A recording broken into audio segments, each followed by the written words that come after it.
depois concederei a palavra aos colegas que querem debater o tema. Só vamos fixar aqui em uma meia hora desse debate.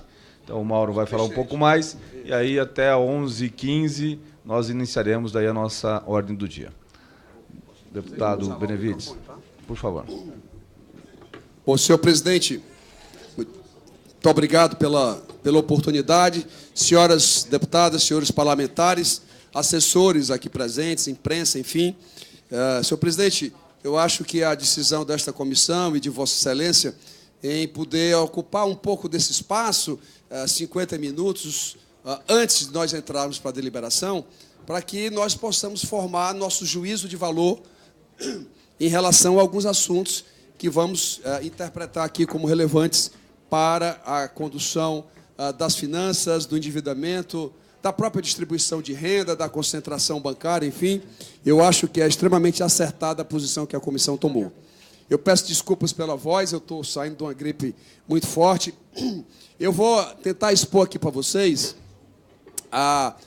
e tentando, inclusive, eu ia atualizar de uma exposição que eu fiz na Câmara dos Deputados ano passado, quando o Banco Central veio aqui nesta casa discutir essa questão, e o PDT me convidou à época para poder vir fazer esse debate. Eu vou atualizar aqui. Basicamente é o seguinte, são 15 minutos para contextualizar o problema e mais 15 minutos, 15 ou 20 minutos, para poder tratar especificamente da questão dos juros.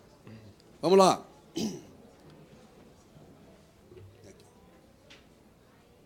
Bom, o que é a conjuntura econômica brasileira?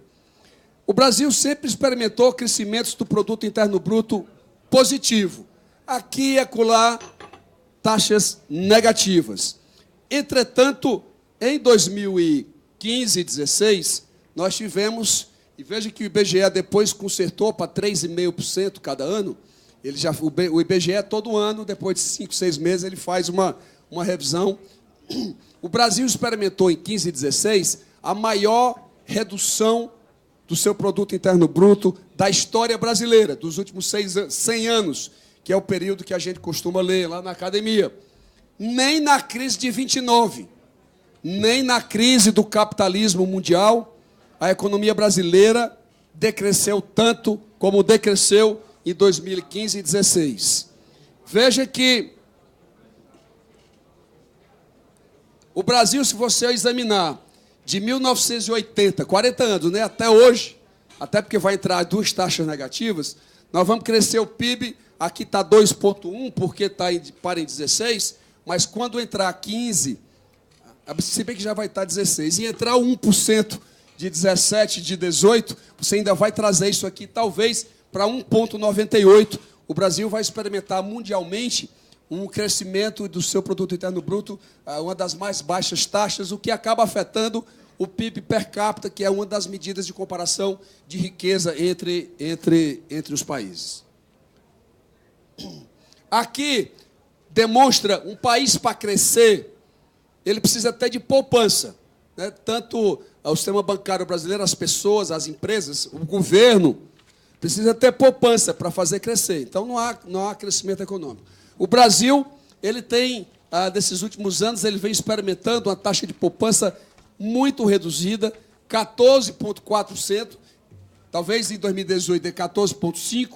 Isso significa que, comparado, tirando a Argentina, Chile, China, que é 45%, Índia 28%, Indonésia 32%, enfim, tirando a Argentina, o Brasil talvez esteja aí, dos 150 países que o Banco Mundial examina, talvez ele seja aí os últimos 4 ou os últimos 5, alguma coisa assim. Essa, inclusive, é uma das razões, porque as taxas, além do financeiro, que eu vou falar lá na frente, é uma das ações porque que o Brasil não cresce em maior velocidade. Não tem dinheiro para a própria intermediação financeira, o país não tem. Isso aqui é a Selic real, ou seja, é a Selic deflacionada pelo nível de preço. E sempre que a inflação entra em decréscimo, o Banco Central sempre retarda as suas reduções, ele é mais conservador, então ele reduz muito. Em 16, 15, 16, 17, ele cometeu um erro muito grave. Aqui é mais ou menos 2015, 14 para 15, quando a inflação que tinha crescido bastante, quando a Selic começa a subir em termos reais, o que é que acontece com o PIB? O PIB começa a cair de maneira totalmente desorganizada. Ou seja, o Banco Central, como ele retarda o processo de decréscimo da sua Selic, pela posição sempre conservadora, isso muitas vezes pode agravar a taxa de crescimento do Produto Interno Bruto. Isso é uma questão assim, muito discutida dentro do Banco Central, e eu estou trazendo à tona aqui só para vocês tomarem conhecimento, porque na teoria econômica, por exemplo, nesse período aqui, 15, 16, o que é que aconteceu? Você tinha decréscimo do salário médio real, diminuição da atividade econômica, o mundo inteiro também com dificuldades, não tinha nenhuma razão para a velocidade do Banco Central não ser mais rápida. E isso acabou ensejando o crescimento da taxa de juros real, que agravou a recessão brasileira. No Brasil, aqui a moda no Brasil hoje é falar de resultado primário. Todo mundo agora, na minha época, quando eu fui fazer economia, a gente estudava bastante. Agora, todo dia no jornal, o resultado primário. Você vai até tomar uma cerveja lá no bar, já está discutindo se o Brasil tem primário ou não tem primário, que basicamente é a diferença entre receita e despesa, sem que nem na receita e nem na despesa estejam inseridas o pagamento da dívida pública. E como eu disse aqui na presença do presidente do Banco Central, nos livros textos, primário é capacidade de pagamento de dívida. Como o Brasil não consegue pagar nem a amortização, ele não paga nem os juros, aqui no Brasil trocou o resultado primário como capacidade de pagar juros. Então, há uma nova concepção macroeconômica no Brasil que resultado primário é somente a capacidade de dar sustentabilidade intertemporal da dívida, portanto, é só pagar juros. O valor do principal permanece crescendo ao longo dos anos. Se você examinar, isso aqui não é proposital, não. Eu pedi o Tesouro para produzir primário de 91 até 2017, de 18, todos os senhores e as senhoras já têm conhecimento, mais ou menos 126 bilhões negativos. O maior resultado primário da história brasileira é em 94, né, o plano real foi instituído em julho, mais ou menos.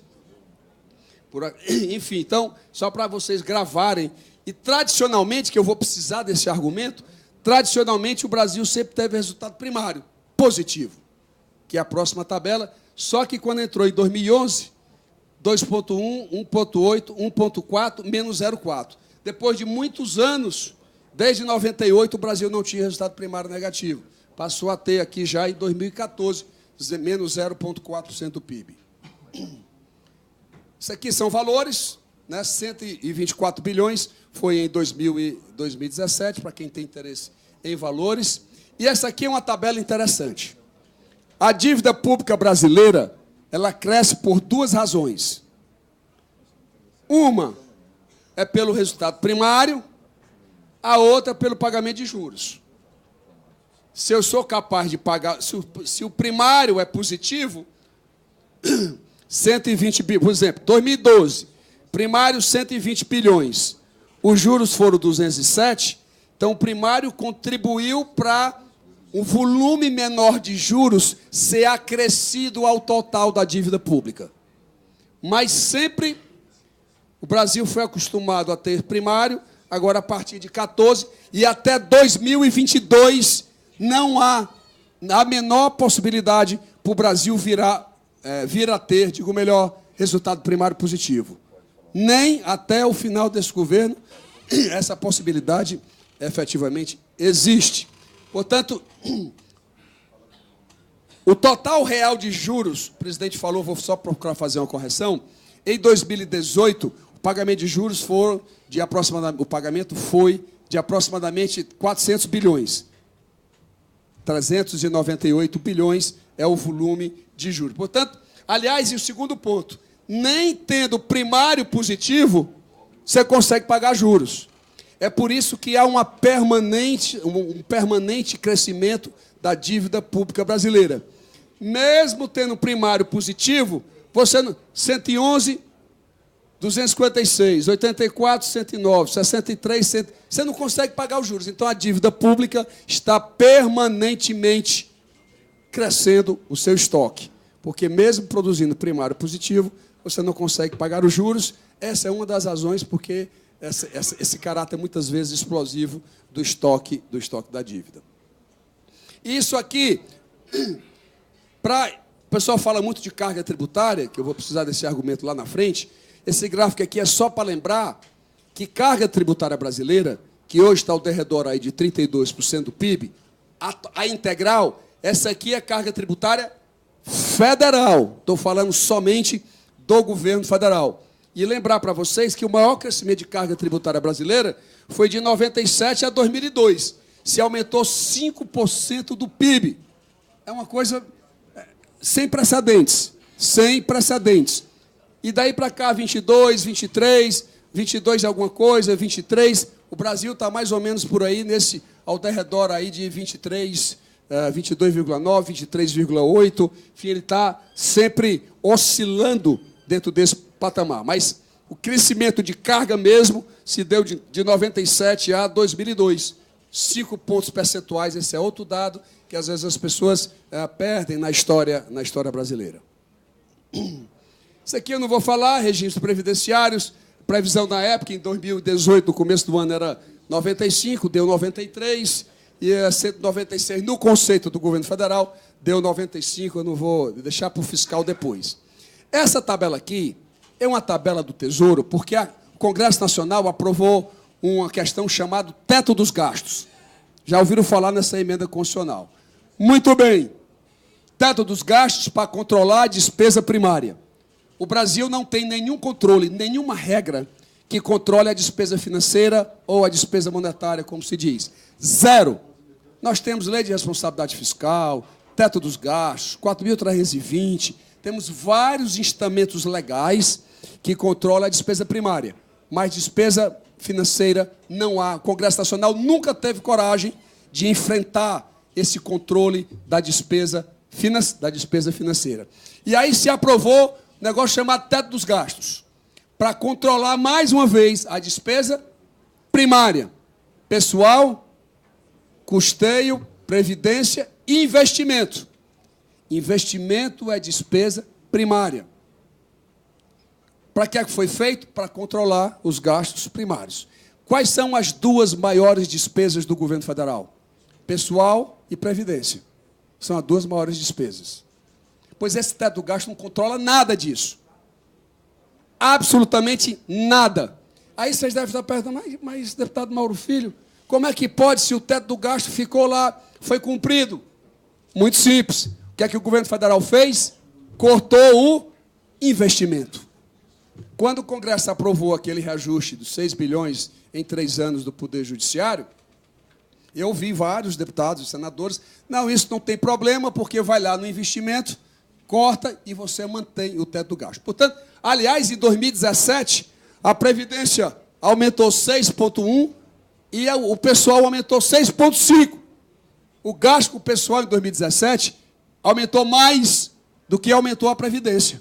É o inverso do que a gente pensa, do que a gente imagina. Não é verdade. Portanto, pessoal... Então, teto do gasto não está controlando nada na essência. Está controlando, na realidade, o investimento. Controlando o investimento, que é a válvula de escape que o governo está tendo. Isso provocou o quê? Provocou em 2017 o investimento público. O professor Manuel Pires, que é um colega nosso da Fundação Getúlio Vargas Rio, ele tem um estudo de 1947 a 2017. Fez o exame. O Brasil está, em 2017, a menor taxa de investimento como proporção do produto interno bruto da história brasileira. 1,8% do PIB. É nada. É outra razão. Se o investimento privado está para baixo, o gasto público também, o investimento público também está diminuído. Se somos dois, dá retração inequívoca na atividade econômica. Então, eu acho que se querem fazer teto do gasto, querem acochar, senhor presidente. Vamos acochar, então tire investimento do teto do gasto. Aí vocês vão ver o que é controle de gastos. Lá no meu estado, nós temos um teto do gasto. Pessoal, custeio e previdência. Mas não temos investimento. Se uma categoria conseguir 8% de aumento, a inflação é 4%, alguém vai ter que ter só 2. Outra categoria para ter os 4,5. Não tem conversa. Não tem conversa. Tem que manter aquele percentual. Mas como no governo federal tem a válvula de escape, essas pressões sempre são aceitas para que o Congresso Nacional possa efetivamente aceitar. Isso aqui é a evolução da dívida pública brasileira como proporção do PIB. Como proporção do PIB. E, obviamente, como a gente não consegue gerar primário positivo, nem há perspectiva de primário positivo até o final do governo, então a previsão de crescimento é essa aqui. 2018 terminou com 76, mas hoje já está em 77,8 em 2019. Mesmo levando em conta as devoluções do BNDES para com o Tesouro Nacional, deputado Júlio César. O Banco Central o BNDES começou a fazer essas devoluções de 2009 a 2015, começo de 2015, o Tesouro transferiu para o BNDES 490 bilhões de reais. Bilhões. Com a diferença, se endividando a 14,25, entregando para o BNDES para ele emprestar a TJLP 7. Essa diferença nem o Congresso Nacional sabe. O Congresso Nacional não sabe qual é o custo disso. Por uma razão muito simples, porque tem que fazer isso a cada título captado.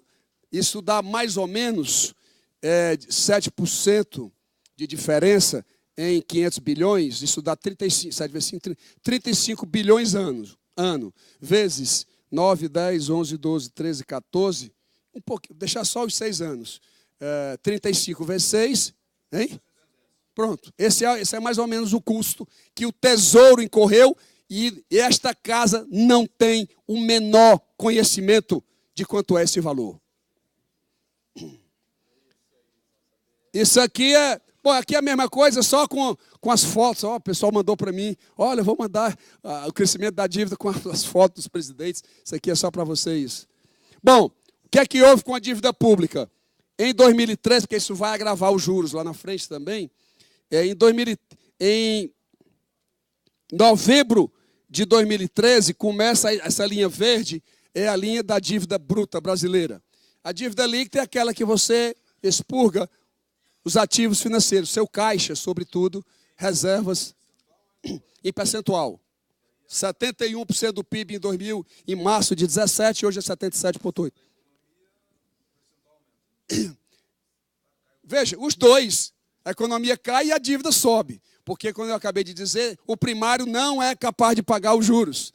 Então, você sempre acresce, todo ano, a dívida pública cresce pelos juros e cresce porque o primário é negativo, ou porque o primário, sendo positivo, não é capaz, não é suficiente. O primário não é suficiente para pagar os juros, ou insuficiente para pagar os juros. Exatamente. Aí ela começa a explodir. E como eu ponderei ao Banco Central, para onde você examinar vai ter um percentual dessa dívida. Então, para vocês se acostumarem também, como todos vocês, boa parte de vocês já sabem, existem 3 conceitos de dívida, né? Que é a do Tesouro, a do Banco Central e a do FMI. São 3 conceitos. Por isso que aqui e acolá você observa estudos diferentes, vão encontrar percentuais diferentes. E a razão é muito simples. A do Tesouro é que ele controla diretamente, mais ou menos 4 trilhões. A do Banco Central é a do Tesouro, mais os títulos que o Tesouro entrega para o Banco Central fazer política monetária. E do FMI é o montante de títulos que o Tesouro emitiu para o Banco Central, contando com aqueles que ainda estão em carteira, que ainda não foram fazer política monetária. Ou seja, o Tesouro entregou 1,5 trilhão para o Banco Central. O Banco Central só usou até agora 1,2 trilhão. Então, 4 trilhões com 1,2 trilhão, 4 trilhões é o conceito do Tesouro, 5 trilhões e 200 é o conceito do Banco Central. Se eu somar os 300 que ainda não foram a mercado, dá o conceito do FMI, 5 trilhões e 500. Então, dependendo do estudo, vocês pegarem, não pensem que há erro. É só metodologia diferente de apuração.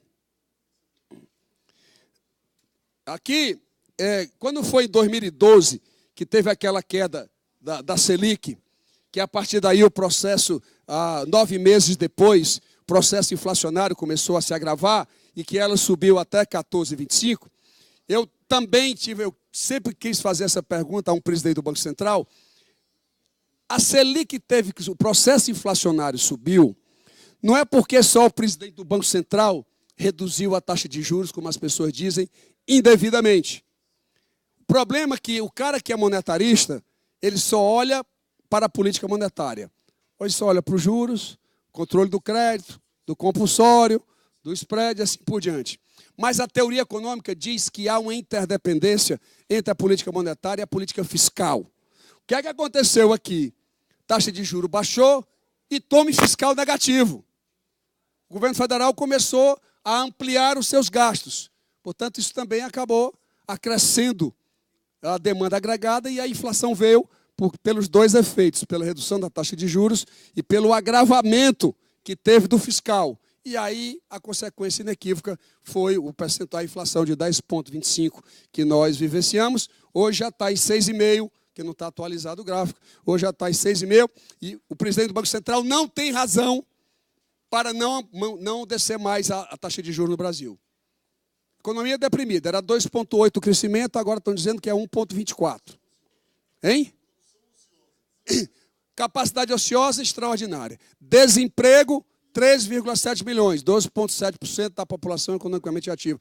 Aliás, aqui sem qualquer crítica, mas as pessoas não entendem a diferença, eu vejo muito isso, até o nosso presidente também manifestou vamos dizer assim, repúdio, porque o CAGED, num mês, pode dar criação positiva de emprego, e o IBGE vem uma semana depois e diz que o desemprego aumentou.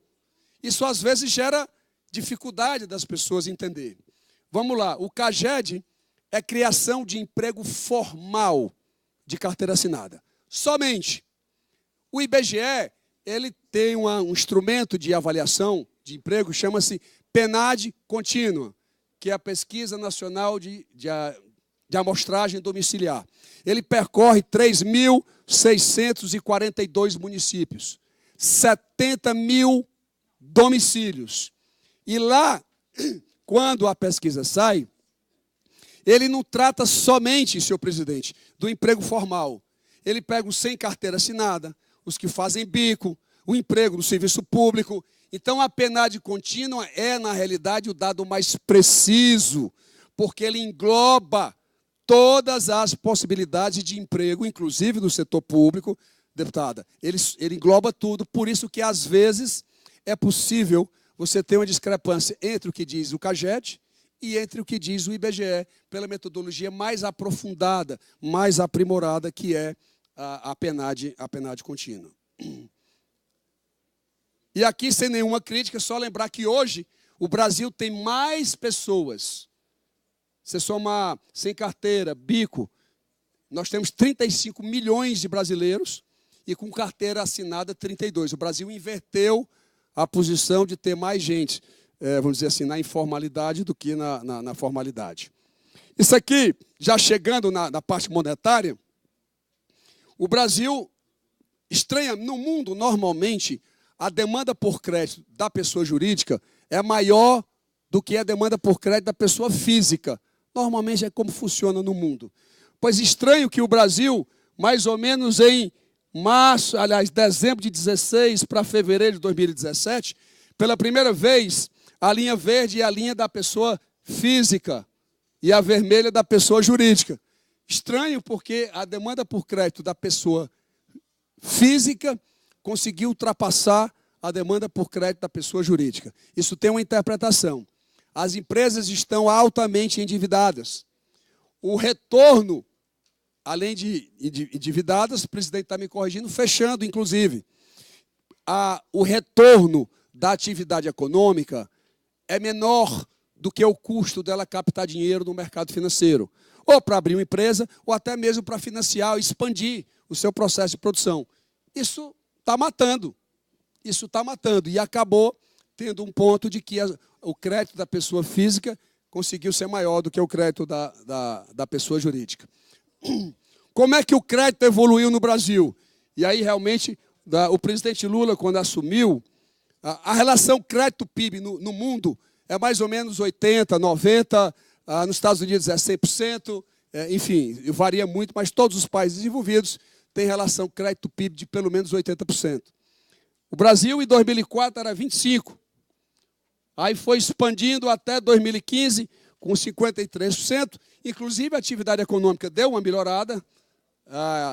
Entre algumas razões, o acesso ao crédito é um momento importante, mas agora nós estamos experimentando queda de volta. Estamos voltando a patamares inferiores. E isso é mais um componente porque que a economia também decresce. Você tem menos crédito disponível para que as pessoas físicas e jurídicas possam tomar. Aí vem, por que essas taxas, então, acabam ficando tão elevadas? Inclusive, eu vou dar aqui a versão dos bancos, para não ficar só a versão nossa. O nosso companheiro aqui, nosso consultor, que fez um grande trabalho, já deu, pelo menos, as características que hoje temos imperadas aqui no país. Mas, primeiro item é compulsório. Para cada dinheiro que você deposita no banco, ou depósito à vista, ou depósito a prazo, ou aplicação financeira, a gente tem, o Banco Central tem... Quais são os instrumentos de política monetária? Basicamente são 3. Compulsório, redesconto e taxa de juros. São 3 elementos de política monetária que com mais frequência são usados, sem falar no controle dos agregados monetários, que aí é outra coisa. Que esta casa, inclusive, a comissão, senhor presidente, né, temos que combinar com a CAI, porque nós temos 10 dias para aprovar. Se não aprova, já fica aprovada tacitamente o cumprimento daquelas metas. Então, era para combinar, como se faz com medida provisória, um prazo lá na CAI do Senado, outro prazo aqui na Comissão de Finanças. Então, vamos lá. O que é que constrói uma taxa de juros? O volume de dinheiro disponível. E o Brasil tem hoje o maior compulsório do mundo. Do mundo. Lembrando que o compulsório varia por aplicação. Se for depósito à vista é um percentual, se for CDB é outro depósito a prazo é outro, e assim sucessivamente. Então, o Brasil tem a maior taxa de compulsório do mundo. Nos depósitos à vista, por exemplo, já chegou a ser, esse slide ainda vai mostrar, o próximo, 45% dos depósitos à vista, não fica nada. Aí os bancos aproveitam e a escassez do dinheiro aproveitam para fazer sua elevação de taxa de juros. Hoje, o depósito à vista caiu para 25%, e ainda é a mais alta do mundo. Eu vou já mostrar também. Primeira razão.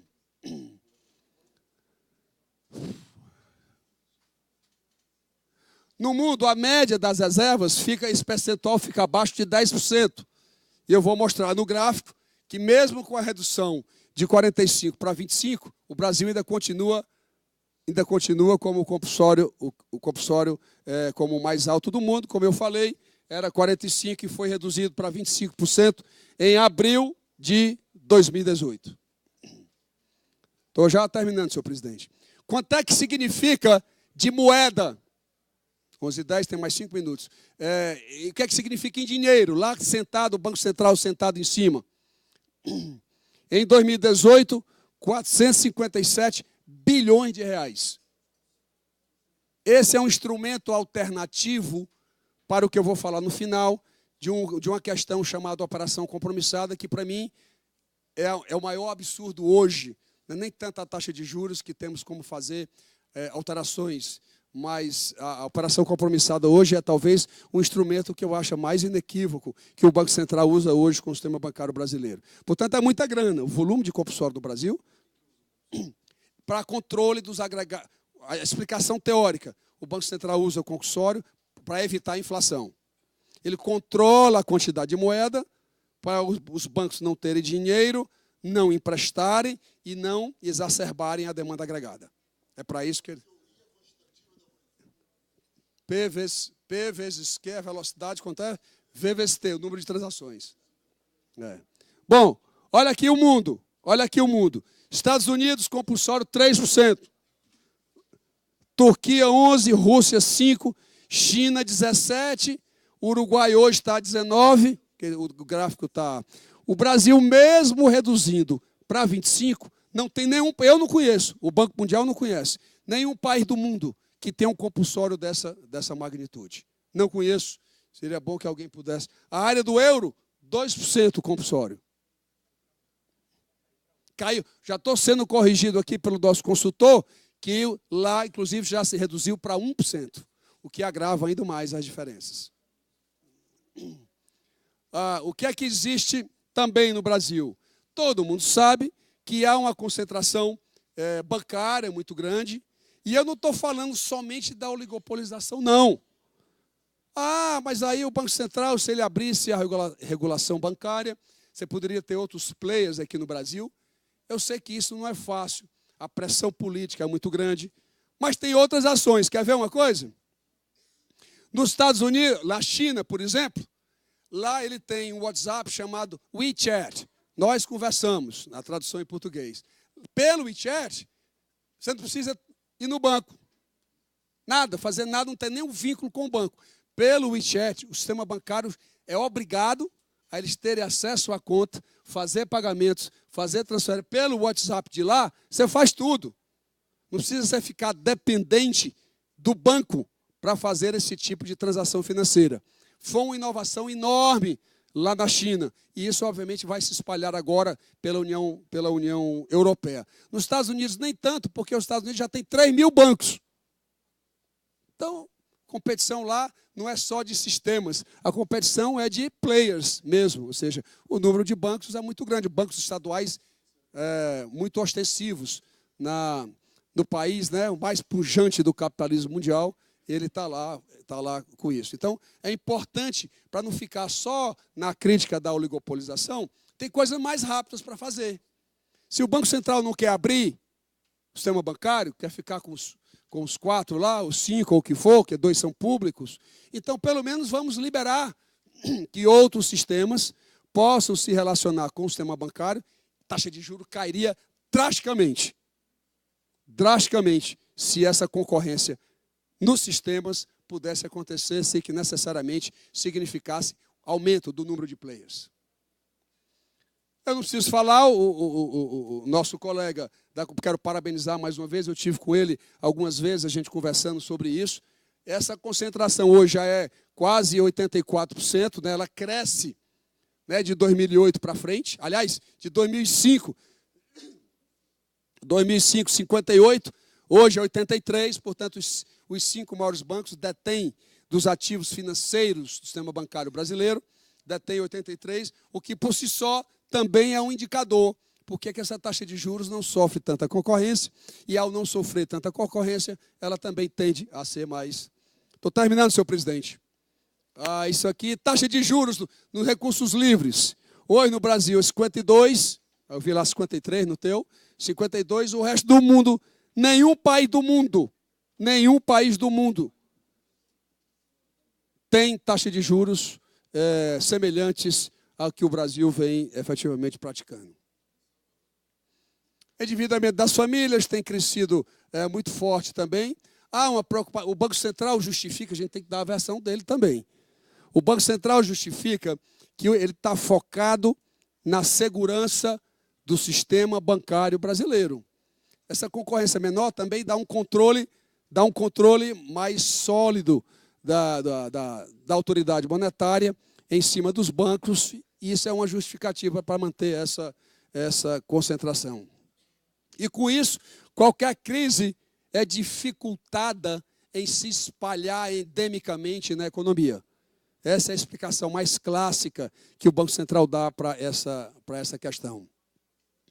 A outra explicação é o sistema bancário reclama que o Brasil tem muito crédito direcionado, onde a taxa de juros não é de mercado, ela é determinada por política pública.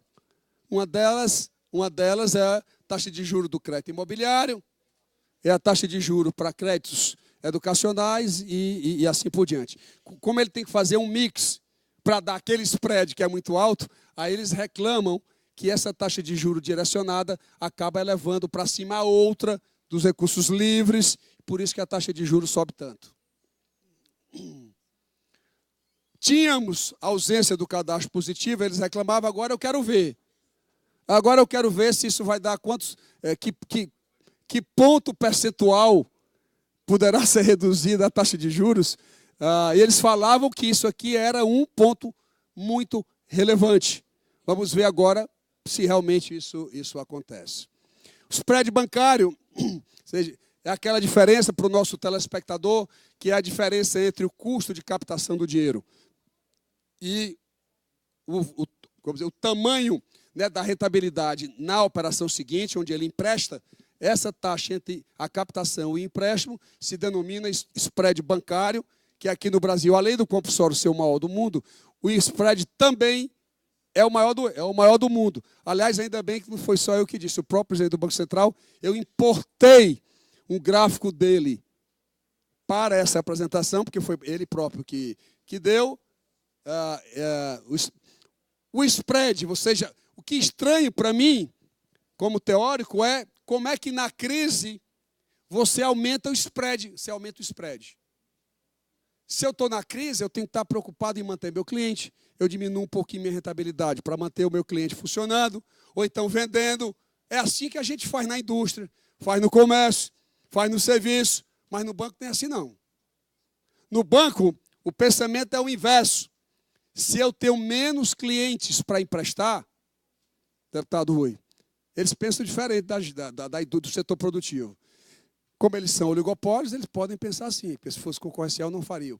Eles dizem assim, como eu tenho menos clientes para cobrar, menos clientes que eu acredito que vai pagar, aí o que é que ele faz? Ele aumenta o spread para não perder rentabilidade. É por isso que numa crise econômica, a indústria perde, o comércio perde, o serviço perde, mas o sistema bancário não perde. Pode até variar. O meu lucro cresceu 22, o outro cresceu 16. Mas tudo é crescendo. Tudo é crescendo. E aí eu nunca consegui entender, assim, tecnicamente, como é que esse spread aumenta durante períodos de crise. Isso aqui não é tabela minha, tabela do Banco Central, para não ficar só eu dizendo que é o maior spread do mundo. Eu importei da apresentação do presidente Roberto Campos Neto aqui nesta comissão.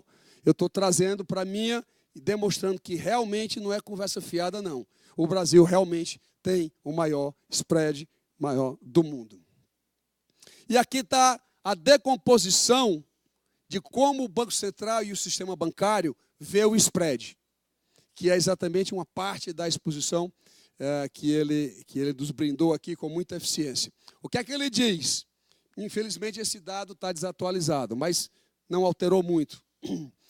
Do 21% de spread, o Banco Central e os bancos dizem o seguinte, isso aqui está na agenda BC+, do Banco Central, onde eles procuram, conversando com os bancos, procuram entender a razão dessa alta rentabilidade, ou seja, do spread tão elevado no Brasil. Aí eles dizem que o custo administrativo é 0,19 dos 21, que a inadimplência seria 13, já demonstrou aqui que não é verdadeiro, a maior componente, o compulsório 0,23, os impostos diretos 3 e o lucro 4,56. É como o Banco Central e o sistema bancário brasileiro, é que eu fiz questão de dar os dois lados, eu não posso só dar a minha interpretação, até porque esta casa aqui é plural, precisamos compreender a essência do argumento de todo mundo. Então, na realidade, os impostos estão aqui com 3%, portanto, não é essa carga, porque eles dizem que a carga é 34% lá no sistema bancário, mas lá deduz isso, deduz aquilo outro, a carga líquida, ou o que o pessoal chama de carga efetiva, não é esse, deputado Feltz? Essa carga realmente vai lá para baixo, para poder a gente encontrar esse custo, né, que o sistema bancário brasileiro hoje paga para o governo federal. Estou terminando. Também eles reclamam muito que demoram muito a reaver seu crédito. Isso há uma certa razão. O sistema, né, judicial, muitos recursos, muitos embargos, e isso acaba dando uma ineficiência lá na cobrança. E aí, taxa de juros eu já comparei 52 com 11, com 5, com 7. O Brasil tem a segunda, depende da modelagem, tem duas modelagens. A taxa de juro real, que é para ser taxa de juro nominal deflacionado pelo nível de preço, o Brasil, pelo Banco Mundial, é a segunda maior, só perde para Madagascar, mas pelo conceito do FMI, que eu não sei qual a razão, o Brasil é o quarto.